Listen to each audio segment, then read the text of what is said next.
Take a look at what Coffeezilla had to say about it. Failures in history happened this week. But before we talk about why, I have a question. Why is Jim Cramer so good at being so bad at his job? Just months before they both collapsed, he said this. These are never, ever talked about. Why? Because it's too boring? I like to make money.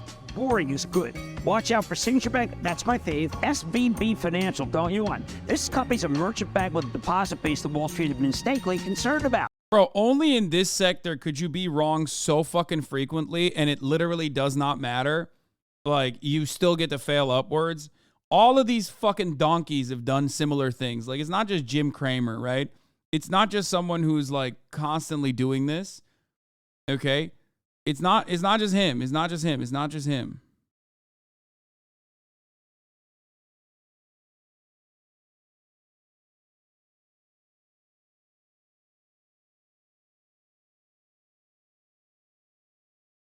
Not true weather forecasters also. I mean, at a certain point, you have to understand that, like, weather forecasting is limited by technology, and it's still way more on the money than Jim Cramer. Are you kidding me? Weather forecasters, if they were going around saying, like, there is not going to be a fucking tornado tomorrow, and then immediately there was a tornado and a fucking earthquake and wildfires happening immediately after you said there's certainly not going to be any of those things, then they would get fucking fired.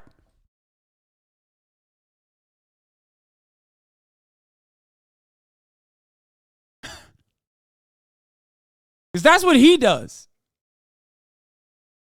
Now, this morning we witnessed the second largest bank failure in American history, which naturally created a wave of fear as the day went on. Hence the Dow ultimately losing 345 points, S&P falling 1.45%, and the Nasdaq tumbling 1.76%. Now, I have to admit, he has a way with sound effects. Now I understand why they call it mad money.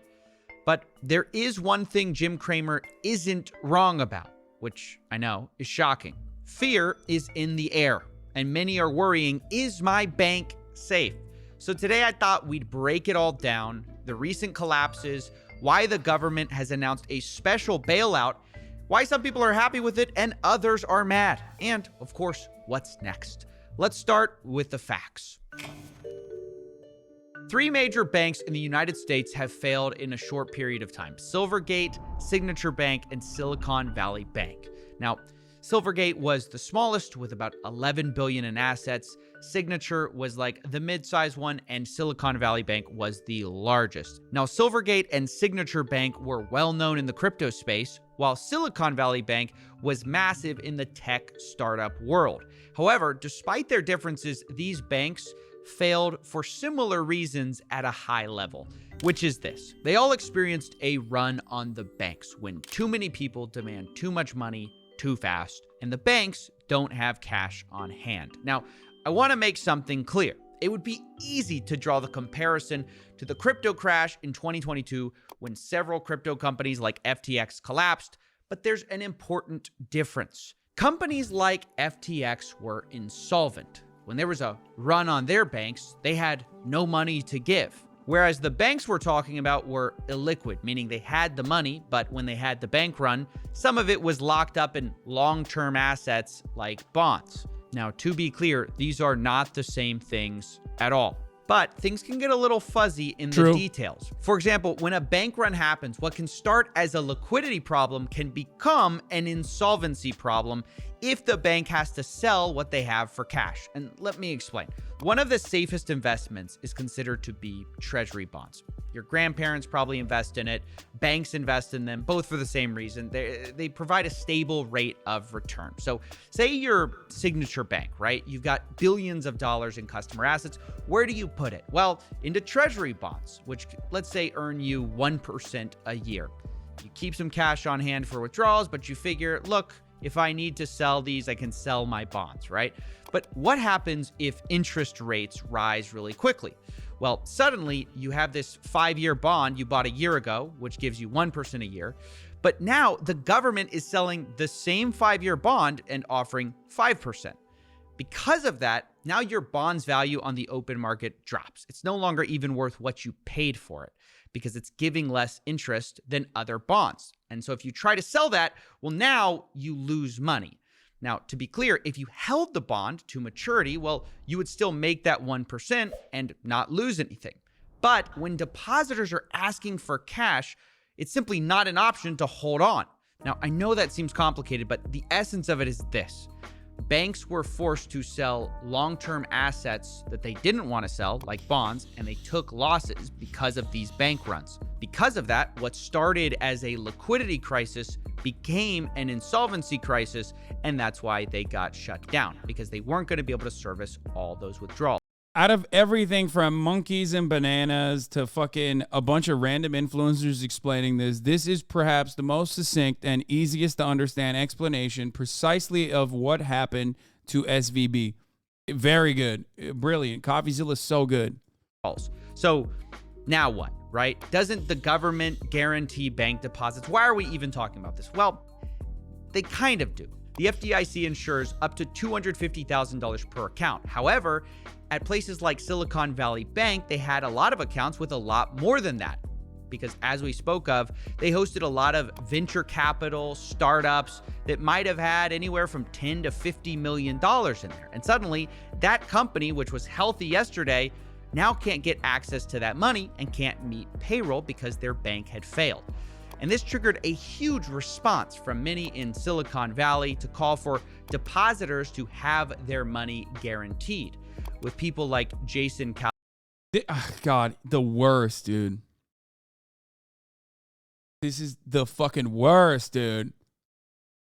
I can't, like, even if I agree with, like, depositors getting their, federally protected money, I just can't help but feel so much anger in my fucking heart.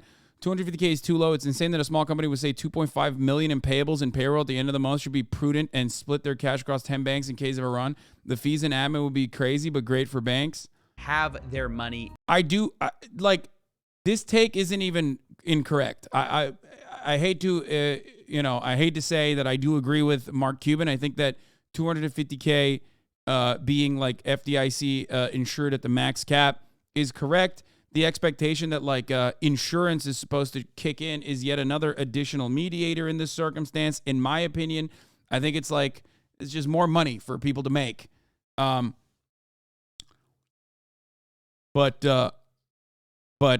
that's not even the whole point. Okay, that's not even the main point here. We're talking about like what the federal government can protect against and shit like that. But guaranteed. I do with people like I do fucking despise this guy. I'm so mad. He's the worst, dude. Yeah, free markets over free stuff. You should be absolutely terrified right now. That's the proper reaction to a bank run and contagion. Oh God. Oh, POTUS. Adding the POTUS. Crying.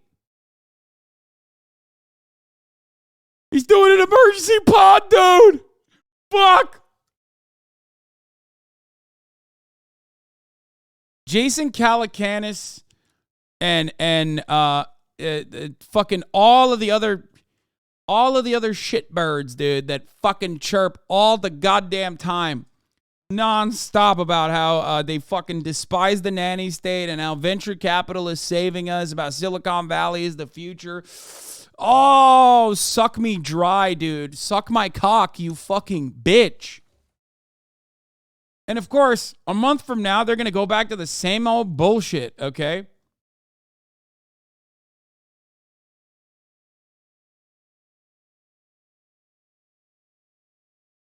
Wouldn't libertarians want the banks to fail? Yes, they would, because no one's a libertarian. No one. There is no such thing as a libertarian when your bank is failing, okay? There's no such thing as a libertarian when you retire and you want Social Security benefits. Ayn Rand proved that, okay? There are no libertarians at the moment of insolvency, okay? There's no such thing. You know how people say like, oh yeah, well, there's no atheism when push comes to shove and you're staring down the barrel of a gun. It's the same principle, basically. Yeah, everyone want to act libertarian until the banks fail. Yeah, no such thing as an atheist in a foxhole. No such thing as a libertarian in a fucking bank run. Okay? No such thing. Didn't Ayn Rand take welfare? Of course she did. Of course she did. My expectation is not the opposite either. Like, what is this?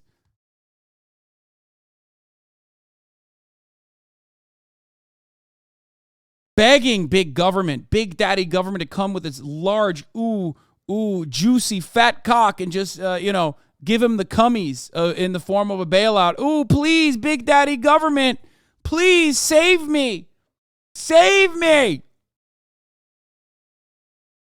Please pump your load into my bank, please.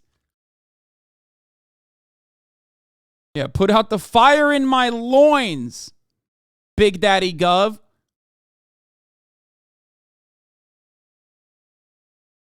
All right, let's continue. Jason Calacanis saying, you should be absolutely terrified right now. That is the proper reaction to a bank run and contagion. Guarantee all deposits up to $10 million or this will spiral into chaos. And comments like this sparked a huge debate on whether the government should or would get involved. Ultimately, with the answer coming on Sunday when the U.S. Treasury said this, quote, depositors will have access to all of their money. And there you have it. The U.S. government is stepping in to save not only Silicon Valley Bank, but also Signature Bank as well. They did this citing a systemic risk exception, which really boils down to a single idea. Please don't panic, guys. Please don't take out your money. Ultimately, the U.S. government doesn't want you worried about your bank deposits. However, not everyone saw this as a win. Many were quick to point out that once again, the government only seems to step in to help a certain type of person. Quote, Mark Cuban, bail out Silicon Valley Bank tonight. Feds, approved. Goldman Sachs needs $824 billion. Approved. JP Morgan Chase needs $416 billion. Approved. Average Joe, my wife has cancer. Can we get Medicare? We're broke. Now, I do have to tell you that those in favor of the Fed's actions will tell you that this is an unfair characterization, that it's not the super rich getting bailed out. They'll point out that this isn't a traditional bailout at all because it only applies to the depositors and that executives and shareholders will get nothing. And that sounds good, except for the fact that some executives and shareholders in Silicon Valley Bank had already cashed out, with Greg Becker, the CEO, selling $3.6 million worth of his shares right before their collapse. And this gets even worse when you consider that Greg Becker was one of the people who lobbied to deregulate his own bank. According to Heather Landy of Quartz, quote, the ability of these banks to fly under the radar in the U.S. was no accident. Greg Becker, SVB's CEO, lobbied U.S. officials several years ago to raise the asset threshold at which banks would be considered systemically important. So let's get this straight. They faced less regulatory scrutiny because they weren't systemically important, according to... Interesting that the very same people that, told Big Daddy government, once again, told Big Daddy government that, they were being too mean. They were being too much of a nanny state to all these little mom and pop banks. Please. Now when push comes to shove and that deregulation has caused systemic collapse, all of a sudden they're like, come on, Big Daddy government, please come save me, please. Now, of course, you ask me, there are governments out there that are doing, a better job at dealing with this kind of thing. But yeah, what do I fucking know, right? I mean... Anytime you bail out a fucking bank, it's your bank now, okay? It's our bank. It's the people's bank. Anytime you have to bail out a corporation, it's our corporation now. Thank you. We just nationalized it.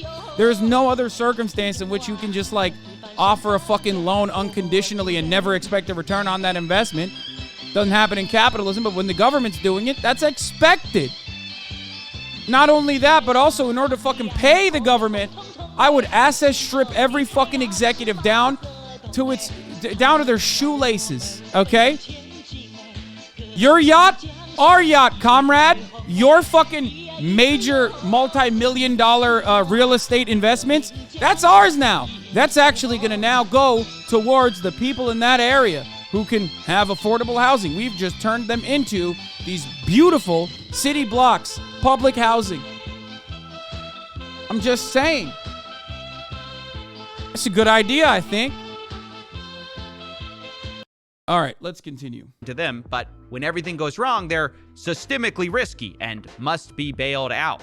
It's a classic case of wanting it both ways. Now, again, this isn't the same as the full bailouts we saw in 2008. And regardless of whether you land on whether there should have been or should not have been a bailout, the idea that systemically risky banks should get special treatment and regular banks, I guess, don't, sends a pretty clear signal. If you're rich, you should move your money into banks that are too big to fail. Otherwise, you run a systemic risk of ending up on Jim Cramer, feeling like this.